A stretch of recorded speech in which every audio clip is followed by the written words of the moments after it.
কুমিল্লার মুরাদনগরের সাবেক উপদেষ্টা আসিফ মাহমুদ সজীব ভুঁইয়ার বিরুদ্ধে ঝাড়ু মিছিল অনুষ্ঠিত হয়েছে।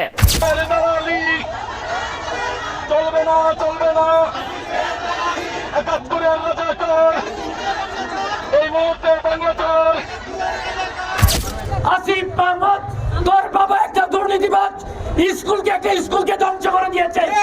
তুই দুর্নীতিবাজের সন্তান হিসাবে তোর মুখ থেকে ভালো কিছু মুরাদনগরের মানুষ আশা করে না। নিজ শহরে সাবেক উপদেষ্টা আসিফ মাহমুদকে ব্যাপক গন্ধলাই। কুমিল্লার মুরাদনগরের সাবেক অন্তর্বর্তী সরকারের উপদেষ্টা আসিফ মাহমুদ সজীব ভুঁইয়াকে রাজাকার সম্বোধন, তাছাড়াও ঝাড়ু মিছিলে উত্তাল কুমিল্লার মুরাদনগর।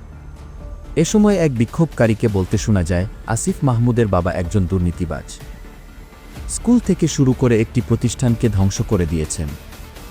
বক্তারা আরও অভিযোগ করেন যে আসিফ মাহমুদ ক্ষমতার অপব্যবহার করে এলাকায় অরাজকতা সৃষ্টি করেছেন। চলুন বিস্তারিত জেনে নিই প্রতিবেদনের বাকি অংশে। আসিফ মাহমুদ তোর বাবা একটা দুর্নীতিবাজ, স্কুলকে ধ্বংস করে দিয়েছে। তুই দুর্নীতিবাজের সন্তান হিসাবে তোর মুখ থেকে ভালো কিছু মুরাদনগরের মানুষ আশা করে না। এই অন্তর্বর্তীকালীন সরকারকে ইন্টারিমকে জানিয়ে দিচ্ছি, আপনাদেরকে কিন্তু আমরা আমাদের রক্তের উপর ভর করে এই ইন্টারিম সরকারে এসেছেন।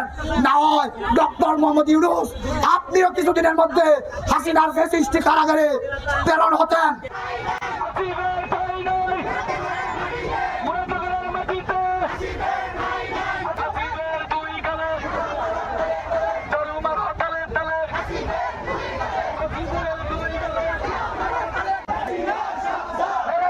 আসিফ একটা দুর্নীতিবাজ, সে সুযোগ সন্ধানী হিসেবে সুযোগের ব্যবহার করে উপদেষ্টা হয়ে আলহাজ গাজী শাহ মুফাজ্জল হোসেন কায়কোবাদ সাহেব যেন নির্বাচন করতে না পারেন একের পর এক ষড়যন্ত্র করেছে।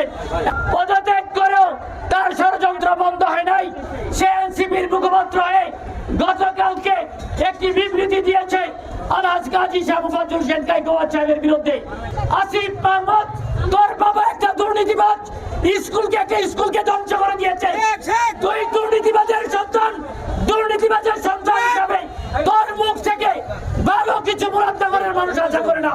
পরিষ্কার করে বলতে চাই, পরিষ্কার ভাষায় বলতে চাই, তত্ত্বাবধায়ক সরকারের উদ্দেশ্যে বলতে চাই, আসিফ মাহমুদ নির্বাচন বানচাল করে সে যেইভাবে ক্ষমতায় থেকে দুর্নীতি করেছে, আবার বিশৃঙ্খলা করে নির্বাচনবিহীন ভাবে থেকে আবার দুর্নীতি করে যায়, সে তার এই বক্তব্যের কারণে তাকে দ্রুত আইনের আওতায় আনা হোক। আসিফ মাহমুদ সজীব ভুঁইয়া তো তার অপকর্মের জন্য, দুর্নীতির জন্য সে তো বাংলাদেশের কোথাও নির্বাচন করতেছে না। তার অপকর্ম যেন এই প্রশাসন, এই সরকার, এই অন্তর্বর্তীকালীন সরকার তার দুর্নীতি যেন প্রকাশ না পায়, সেজন্য সে একজন খ্যাতিমান নেতা, একজন মুরাদনগরের ইসলামিক ম্যান্ডেটের নেতা, আমাদের আপামর জনগণের হৃদয়ের স্তরের মানুষ, হৃদয়ের বন্দরের মানুষ আলহাজ গাজী শাহ মুফাজ্জল হোসেন কায়কোবাদ সাহেবকে নিয়ে মিথ্যা প্রপাগান্ডা রটাচ্ছে। এই অন্তর্বর্তীকালীন সরকারকে ইন্টারিমকে জানিয়ে দিচ্ছি, আপনাদেরকে কিন্তু আমরা আমাদের রক্তের উপর ভর করে এই ইন্টারিম সরকারে এসেছেন। না হয় ডক্টর মোহাম্মদ ইউনূস আপনিও কিছুদিনের মধ্যে হাসিনার ফ্যাসিস্ট কারাগারে প্রেরণ হতেন।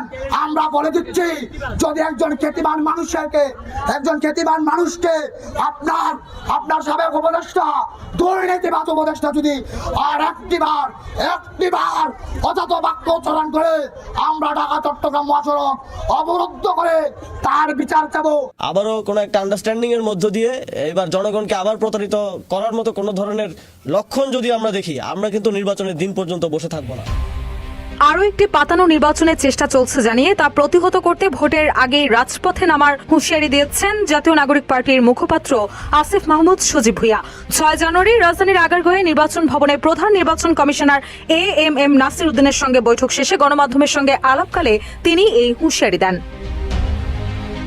এ সময় আসিফ মাহমুদ বলেন, একটি নির্দিষ্ট দলের প্রতি প্রশাসনের পক্ষপাতিত্ব দেখা গেছে। আমরা দেখলাম বিভিন্ন সরকারি কর্মকর্তা, বিভিন্ন গোয়েন্দা সংস্থার প্রধানগণ একটা পার্টি অফিসের দিকে তাদের কিবলা ঠিক করে ফেলেছেন। জনরাই প্রতিষ্ঠার আগেই সরকারি কর্মকর্তাদের একটি দলের চেয়ারপারসনের সঙ্গে দেখা করতে যাওয়া বাংলাদেশের গণতন্ত্রের জন্য অশনি সংকেত। তবে আবারও পুরনো সেটেলমেন্টের পথে গেলে তার রুখে দেওয়া হবে। ভোটের দিন পর্যন্ত আর অপেক্ষা করা হবে না বলে কঠোর হুঁশিয়ারি বার্তা দেন আসিফ মাহমুদ। সম্প্রতি এনএসআই প্রধান একটি পার্টি অফিসে গিয়ে বৈঠক করেছেন বলে অভিযোগ করে তীব্র সমালোচনা করেন তিনি।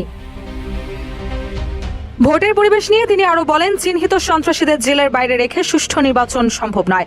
ভোটের পরিবেশ সৃষ্টি করতে পারেনি ইসি এবং সরকার।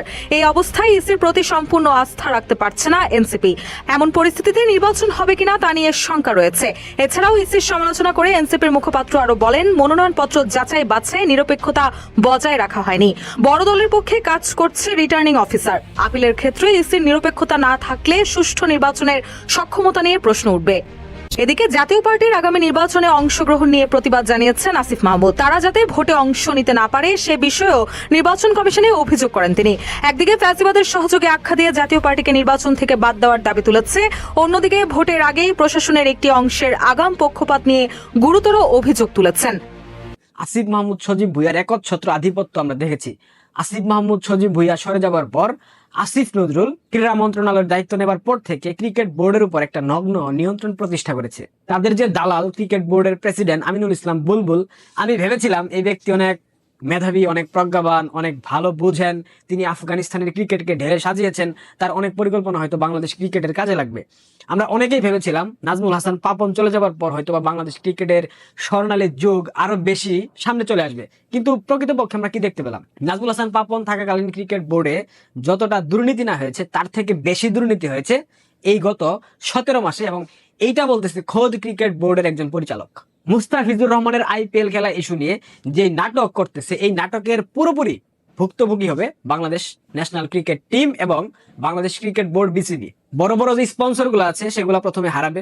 বাংলাদেশ আবেদন জানিয়েছিল তারা ভারতে আইসিসির যে টুর্নামেন্ট হচ্ছে আগামী বছর টি-20 বিশ্বকাপ, সেটাতে খেলতে যাবে না। অর্থাৎ ভারতের ভেন্যুগুলাতে বাংলাদেশের যে ম্যাচগুলো ছিল সেগুলা তারা শ্রীলঙ্কাতে নিয়ে যাওয়ার জন্য আইসিসির কাছে আবেদন জানিয়েছিল বাংলাদেশ ক্রিকেট বোর্ড। কিন্তু আইসিসি বাংলাদেশকে স্পষ্ট জানিয়ে দিয়েছে, বাংলাদেশকে যদি বিশ্বকাপ খেলতেই হয় সেটা অবশ্যই ভারতে গিয়ে খেলতে হবে, অন্যথায় পয়েন্ট ভাগ করে দেওয়া হবে। অর্থাৎ বিপক্ষ দলের সাথে যে ম্যাচ আছে সেই বিপক্ষ দলকে পয়েন্ট ভাগ করে দেওয়া হবে। তো প্রিয় দর্শক, এতক্ষণ আমাদের সাথে থাকার জন্য আপনাদের অসংখ্য ধন্যবাদ।